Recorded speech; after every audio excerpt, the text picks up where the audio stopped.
Hello guys! Hello Aquarius! Welcome dito sa aking channel Aquarius.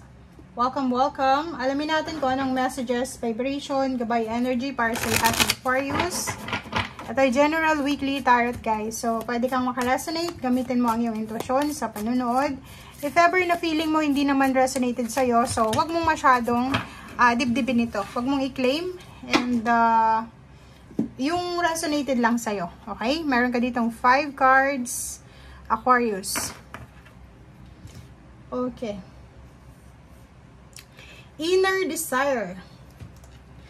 Inner desires, dito sinasabi na same as the Gemini, kailangan mo daw Aquarius na mag-set ng intention sa linggong ito dahil ikaw ay kumbaga pumasok sa taong 2024 na maraming windfall, maraming goals ang pwedeng tupad, maraming mga blessings ang pwedeng dumating. So, kailangan nating mag-set ng intention. Okay? So, dito sinasabi na papasok ka sa phase of plenty. 'Di ba? Papasok ka sa phase, sa estado ng abundance and prosperity. Or pwedeng mga sudden windfall of money, relationship, or kung ano man to. So, yung mga goals mo ay abot kamay mo na. Next is drift and shallow water, number 15. Yun, kailangan mo daw ng mag-relax. Relax, kailangan mo yun para i-prioritize natin yung inner peace. And small wins, small blessings still appreciated. Polite declaration. Dito sinasabi ng barahan na kaya mo daw na mapunta sa lahat ng klase ng direksyon na gusto mong puntahan. Like yung mga goals natin, kung saan natin gusto mag-travel, kaya mo yon. So, ang una mong gagawin, yun, mag-set ka ng intention and action. Next is action. Claim what is yours and stay in your power. So, sinasabi ng baraha sa'yo dito na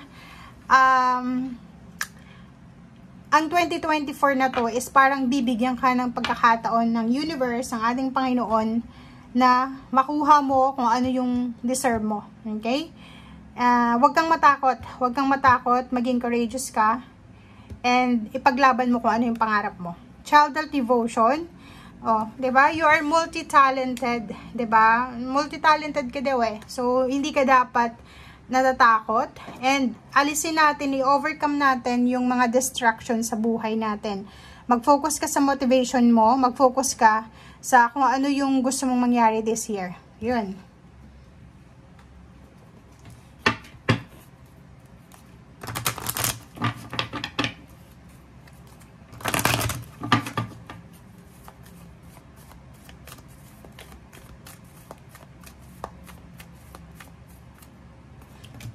Okay. Okay, so yun, kung makikita mo dito, sinasabi ng baraha sa'yo na may mga Aquarius dito na financially sobrang nagdudurusa sila eh, naghihirap sila financially. Ang dami-daming Aquarius dito na, tawag dito, sobrang naging malungkot. Lalo na sa 2022, 23, parang ganon. Kasi siguro maraming nawala sa inyo, relationship, kapamilya, trabaho, negosyo, or kung ano pa man. But this year daw, yun, kailangan mo ihanda ang sarili mo. Pack your things, prepare your documents. Kung gusto mo daw na mag-abroad, gusto mong lumipat ng bahay, ihanda mo ang lahat ng papeles, ihanda mo ang mga gamit, ihanda mo yung sarili mo. Dahil ako makikita mo dito, sinasabi na ikaw ay papasok. You are entering a phase of plenty. You are entering a phase of sudden windfall. So, sayang yung chance na to. So, etong 37 na to na poverty, eto yung iiwanan mo na to. Iiwanan mo na to kasi may inihanda sa yung swerte ang ating Panginoon, ang ating universe na yun ay deserve mo talaga. Okay.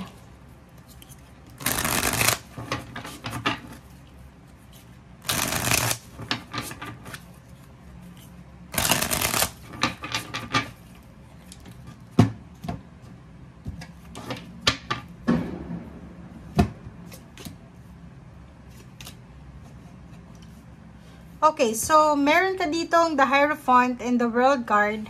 So yun, sinasabi ng baraha sa'yo dito na maraming, kumbaga, positive development dito. Positive endings, pero may magsisimula. After matapos nitong pagtatapos na to, may magsisimula sa'yo na magandang buhay. So, parang papasok. Ayun nga, di ba? Ito ay related dito sa inner desires mo, number 16-7, na sinasabi na ikaw ay papasok sa isang phase ng plenty or may have a sudden wealth or sudden windfall ng money. So, sinasabi ng bara sa'yo dito na may relationship dito na posibleng matapos sa dating and then makapag-isip sila na magpakasal or bumuo ng pamilya. Meron din ditong sawang-sawa na sa pagiging businesswoman or freelancer, self-employed, so pwedeng mag-a-apply sila sa company. Meron din dito sa inyo na naghihintay kayo ng relationship or ng offer, ng kasal or kano pa man, na posibleng mag-go ka na. Kaso lang may the devil dito, yun lang, mag-ingat ka dahil posibleng maraming mga temptation sa paligid mo. Like, may gusto nang mag-asawa dito tapos biglang magbabago yung isip dahil may temptation. Like, may Capricorn, Taurus or Virgo, o kung sino man tong earth signs na to na papasok sa buhay mo, para siyang the devil na itetempt ka niya sa decision na gusto mo. Okay, for once, sabi ko na sa'yo eh. So, mag-iingat ka kasi papunta ka na doon sa happy energy, happy vibration, sa celebration, sa stability.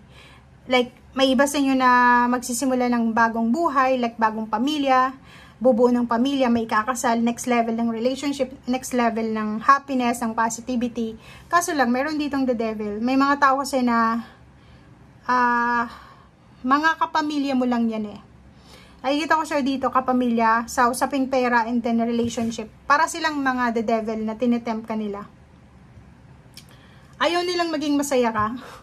Or siguro miserable yung buhay nila. Gusto nilang may kasama sa misery nila. So, ingat-ingat lang kayo kasi yun na nga, sinasabi ng barahan na yung 2024 mo ay papasok ka. Ito yung phase, ito yung papasok ka sa bagong mundo ng enormous blessing. Kaso lang, may mga tao dito sa paligid mo na hindi sila masaya dahil masaya ka. 'Di ba?